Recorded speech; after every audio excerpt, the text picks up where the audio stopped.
के बाद एक बार फिर आप सभी का स्वागत है। हालात ऐसे हैं कि अगर एक दिन अखबार खोलो और ईरान की कोई खबर ना मिले तो लगता है कि दुनिया में कुछ असामान्य हो गया है।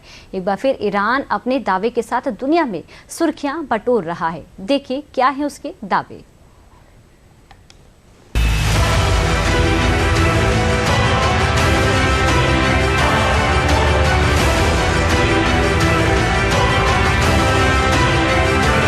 मिडिल ईस्ट में तनाव की हर नई कहानी में एक नाम बार बार सामने आ रहा है, ईरान।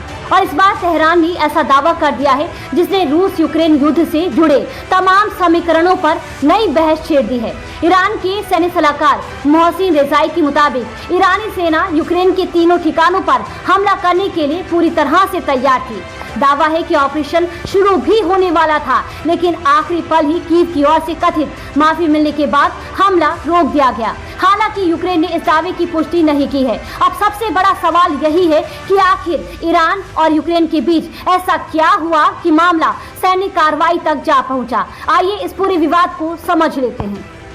विवाद की शुरुआत 25 जुलाई को हुई, जब कैस्पियन सागर में ईरानी जहाज पर हुए हमले को लेकर दोनों देशों के बीच तनाव बढ़ा। दरअसल कैस्पियन सागर में ईरान की एक जहाज पर यूक्रेन ने ड्रोन हमला किया। इस हमले में एक व्यक्ति की जान चली गई थी। यूक्रेन का दावा है कि यह हमला गलती से हुआ था, लेकिन ईरान इस दावे पर भरोसा करने को तैयार नहीं है। ईरान का दावा है कि उसके पास सबूत है कि हमला जानबूझकर किया गया था। ईरान के एक अधिकारी का यह भी दावा है कि माफी के बाद यूक्रेन पर हमला रद्द किया गया है।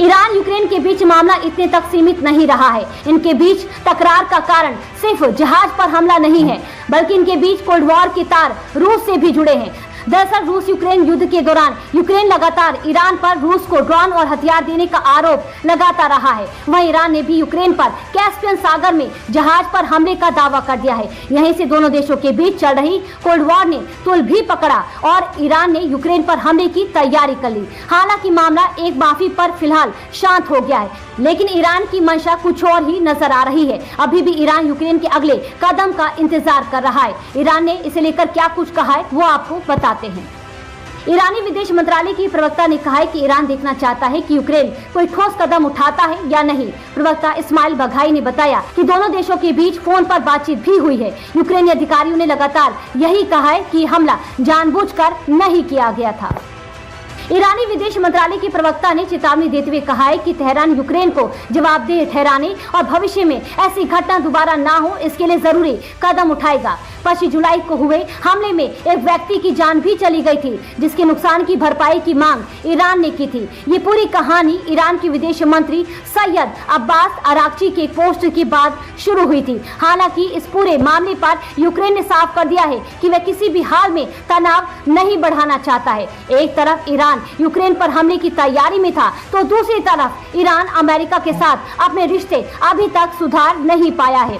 ईरान ने अमेरिका के साथ प्रत्यक्ष बातचीत की खबरों को तो खारिज कर ही दिया है और साथ ही कुवैत में स्थित अमेरिका के सैन्य ठिकाने पर ड्रोन अटैक भी कर दिया है, जिसके बाद अमेरिकी राष्ट्रपति डोनाल्ड ट्रंप ने भी ईरान पर दूसरा वर्ल्ड वॉर से भी बड़े हमले की चेतावनी दे डाली है। We're going to hit them very hard yesterday, very, very hard, harder than any attack. I think I can say, General, from a point of knowledge, any attack since World War II. That's pretty big. And we were set to go, and they called. And in addition, Saudi Arabia called, and UAE called, Qatar called. I called from numerous people. I don't want to use the word begging, but some were, in particular, Iran did not want to be hit. And they said, we want to talk. राष्ट्रपति Trump ने जहां Iran पर हमले की चेतावनी देते हुए Iran की बातचीत के प्रस्ताव की जानकारी दी और हॉर्मुज़ पर पूरी तरह अपना कंट्रोल बताया, वहीं दूसरी ओर ईरान ने ऐसे किसी भी दावे से इनकार कर दिया है। फिलहाल दोनों देशों के बीच बातचीत की ना तो तारीख तय हुई है और ना ही जगह। ऐसे में दुनिया की निगाहें इस बात पर टिकी हैं कि क्या कूटनीति इस तनाव को कम कर पाएगी या फिर बयानबाजी और जवाबी धमकियां मिडिल ईस्ट में एक नए टकराव को जन्म देगी।